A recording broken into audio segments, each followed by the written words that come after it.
যাহা চাই ভুল করে চাই। কবিগুরু রবীন্দ্রনাথ ঠাকুরের এই বাণীটি এর একটি দার্শনিক তাৎপর্য এবং এর যে এলিগরি, এটা হয়তো অনেকেই বোঝেন। আবার অনেকে আমাকে বলেন যে এই অ্যালিগরিটা ঠিক বুঝতে পারি না। তা আমি অনেক সময় কাউকে কাউকে বলি, আমি যা বলি সেটা আমি বলছি। হয়তো আপনি অন্যরকম বুঝেন, কিন্তু আমি বিষয়টাকে এরকম করে বলি। যাহা চাই তাহা ভুল করে চাই, যাহা পাই তাহা চাই না।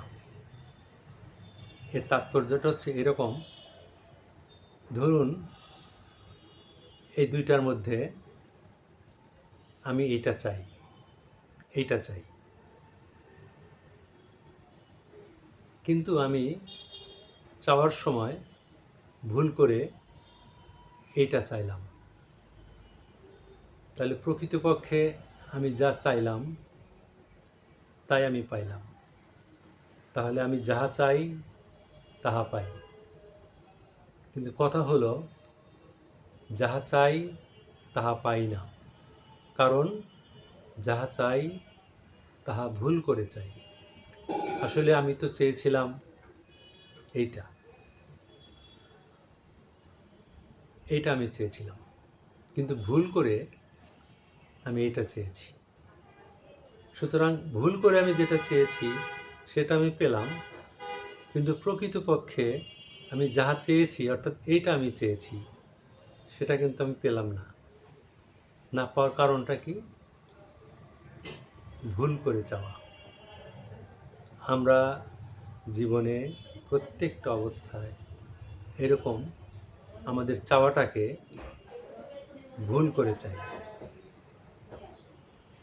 যার কারণে আমরা যাহা চাই তাহা পাই না, যাহা চাই ভুল করে চাই।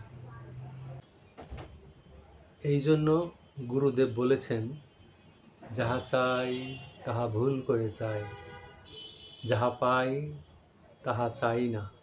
চাই তো আসলে এইটা। এই হচ্ছে তার অ্যালিগরি বা তাৎপর্য। এটা আমাদের দৈনন্দিন জীবনে প্রত্যেকের ক্ষেত্রে প্রযোজ্য।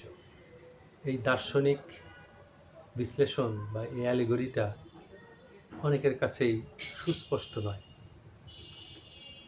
একটু ভেবে দেখবেন।